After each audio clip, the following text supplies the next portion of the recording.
तो ये हम चर्चा कर रहे हैं। नीतीश कुमार की पहल की चर्चा भी हम कर रहे हैं, और नीतीश कुमार ने 2 शानदार पहल कल की, 2 नहीं बल्कि 3 कल से लेकर आज तक, कि वो 3 लोगों से मुख्य रूप से उनको अपने खेमे में लाने की कोशिश, जिसमें सफल होते दिखाई दे रहे हैं। एक तरफ ममता बनर्जी, दूसरी तरफ अखिलेश यादव, और तीसरी तरफ केसीआर जो अभी मुख्यमंत्री हैं तेलंगाना के।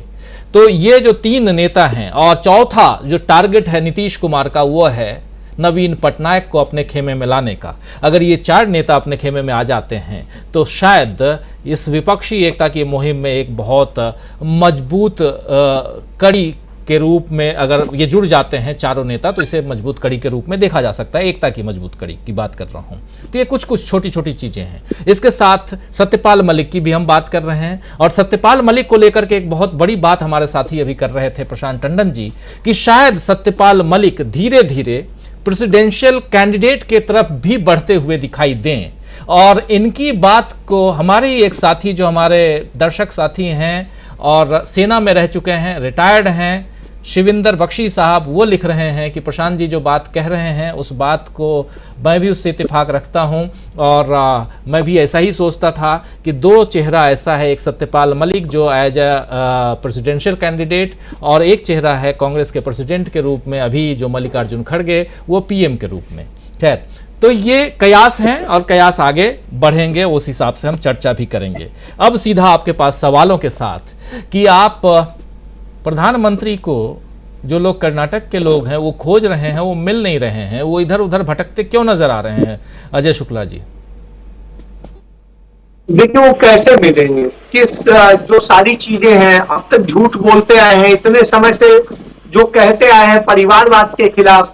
सबसे ज्यादा परिवारवाद टिकट आप देख लीजिए, कर्नाटक में जितनी टिकट दी गई है सब परिवारवाद के आधार पर दी गई है। इसके बाद में जब कहते हैं भ्रष्टाचार की बात, तो सारी भ्रष्टाचार जो है पूरी तरीके से, जैसे गागर में सागर समाया होता है, वैसे ही भारतीय जनता पार्टी में वहां भ्रष्टाचार समाया हुआ है। और वहीं क्या, पूरे हिंदुस्तान में कहीं पर भी पता कर लीजिए, जहां इनकी सरकारें हैं, जहां पर कभी 100 रुपया रिश्वत लगती होगी तो आज 2000 रुपया लगती है। तो यह स्थिति हो गई है।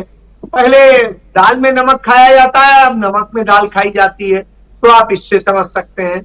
तो यह स्थिति है भारतीय जनता पार्टी की सरकार की। इसके बाद में अपराधों की बात करते हैं तो सबसे ज्यादा रेप हो रहे हैं, सबसे ज्यादा हत्याएं हो रही हैं, लोगों को चुन चुन कर पिक एंड चूज के आधार पर मारा जा रहा है, जिस तरीके से मॉब लिंचिंग हो रही, जिस तरीके से शिक्षा को चौपट किया, जिस तरीके से स्वास्थ्य व्यवस्था को चौपट किया, विकास के नाम पर भ्रष्टाचार की गंगा बही है। और जिस तरीके से अमृत काल की बात करते हैं तो अमृत काल किनके लिए? भ्रष्टाचारियों के लिए, बलात्कारियों के लिए, नफरत फैलाने वालों के लिए, मॉब लिंचिंग करने वालों के लिए, गौ हत्याएं करने वालों के लिए, गौ मांस खाने वालों के लिए। तो साहब, इस तरह की स्थितियां हैं। तो किस बात की आप बात करते हैं? जब आप बात करते हैं धर्म की, तो धर्म में आपको ना तो वेद पता है, ना वेदांत पता है, ना उपनिषद पता है। आप एक हनुमान चालीसा, एक छोटी सी, वो भी पूरी सही नहीं पढ़ पाते हैं।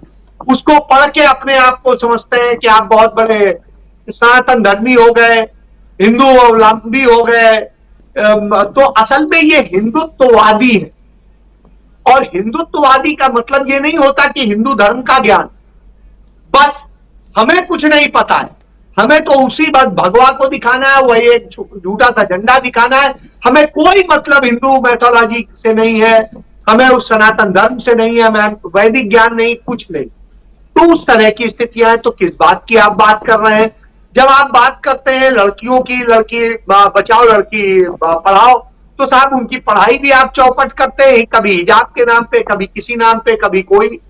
और उसके बाद में आप उन पे हमले कराते हैं, उनकी हत्याएं होती हैं। तो आप उन सबको कौन देखेगा? बलात्कार होते हैं, सरेआम लड़कियां उठा ली जाती हैं। तो ये घटनाएं हो रही हो तब आप किसकी बात करेंगे? जंगल राज आपने दे दिया, नफरत आपने दे दी, भ्रष्टाचार आपने बढ़ा दिया, उसके बाद में जो बाकी चीजें हैं वो सामने ही है। तो आप कहीं से न सुशासन दे पाए, न कोई चीज दे पाए, सिर्फ कहते रहते। परिवारवाद आप सबसे ज्यादा पनपाते ही हैं, वो सबके सामने है। तो ये सारी चीजें जब सामने हो तो क्या कहें? इस कारण से नरेंद्र मोदी बचते बचते दिख रहे हैं, अड़ोस पड़ोस में घूम रहे हैं, वहां जाने में उनकी हालत बिगड़ रही है। और जाएंगे तो फिर वही बोलेंगे, वही दोहराएंगे, वही कहेंगे। तो आप समझिए, जो नफरत फैलाते हैं, दंगे कराते हैं, वही बोलते हैं कि अरे ये आ जाएंगे तो दंगा हो जाएगा, ये आ जाएगा तो ये हो जाएगा। ऑल टाइम हाई, एक शब्द कहीं से सुन लिया होगा, इससे ज्यादा तो आता नहीं है। ऑल टाइम हाई, तो ऑल टाइम हाई बोलने लग गए। अब साहब इनको बता दे कि कुछ पढ़ लिया करो, तो वो नरेंद्र मोदी ने खुद ही कह दिया है किसी इंटरव्यू में किसी को कि मेरे सामने फाइल ले आए अफसर, तो साहब हमने वैसे ही रखे रहने दी। हमने कहा ये फाइलें कौन देखेगा, कौन पढ़ेगा, तो पढ़ना लिखना तो हमारा काम ही नहीं। तो जिसका पढ़ना लिखना काम ही नहीं है तो वो क्या जानेगा। तो इसको लेकर के तमाम सारे मीम चल रहे हैं, तो आप उनको भी समझ सकते हैं। तो जो अपने गोबर से और गौमूत्र से जिनके ज्ञान निकले हैं, उनके बारे में इससे ज्यादा और कुछ नहीं कहा जा सकता। उनकी स्थिति यही है, वो उसी में फंसे हैं। और उनके ज्ञान कहाँ है? व्हाट्सएप यूनिवर्सिटी में है, जो अमित मालवीय चलवाते हैं और वो पूरा प्रसारित होता रहता है और उनके तमाम बैठे नफरती लोग उसे फॉरवर्ड करते रहते हैं। तो साहब ये स्थिति है, उन्हें भी कुछ पता नहीं है, लेकिन बस कह दिया सामने तो बस हो गया। तो वह स्थिति है, और इस स्थिति का ज्ञान हो तो आप उसको भी समझ सकते हैं। मैं सहमत हूं प्रशांत जी की बात से कि कमोबेश अब यही होना है। देखिए, संभव है 2024 में इस देश को एक दलित प्रधानमंत्री मिले और उसका नाम हो मल्लिकार्जुन खड़गे, और संभव है कि कोई मलिक साहब जैसा कोई राष्ट्रपति मिले। ये राष्ट्रपति और कोई हो मुझे नहीं पता है, लेकिन प्रधानमंत्री के मामले में मैं लगभग क्लियर। तो इसलिए मैं उससे सहमत हूं। और इसके साथ साथ और भी बहुत सारी चीजें, एक बात नहीं है, इतनी सारी चीजें सामने है कि जो ये बताती हैं कि इस समय सिर्फ और सिर्फ नफरत का माहौल चल रहा है। तो इन सब चीजों की स्थिति नहीं है तो क्या बताने आएंगे प्रधानमंत्री?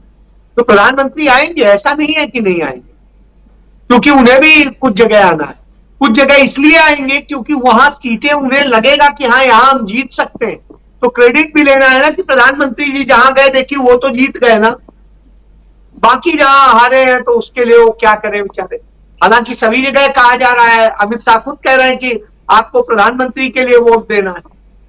तो इससे आप समझें, तो जब इस तरह की चीजें हो तो आप अनुमान लगा सकते हैं कि कहां पे खड़ा है, और इसीलिए उन्हें कहीं उम्मीद नहीं है। दूसरी तरफ कांग्रेस पार्टी पूरी एग्रेसिव है, लड़ रही है, उसके साथ जनता भी खड़ी है, और पूरी जो लहर की तरह, जिसे कहें नदियों की तरीके से उनके पीछे लोग चल रहे हैं। तो जब ये चल रहे हो तो आपको खुद समझ में आ जाता है कि क्या स्थिति भारतीय जनता पार्टी में भगदड़ मची हुई है, तो समझ में आ जाता है। तो ये सारी चीजें हैं, और बाकी शुक्ला जी और प्रशांत जी बताइए। जी बिल्कुल बिल्कुल बिल्कुल, शुक्ला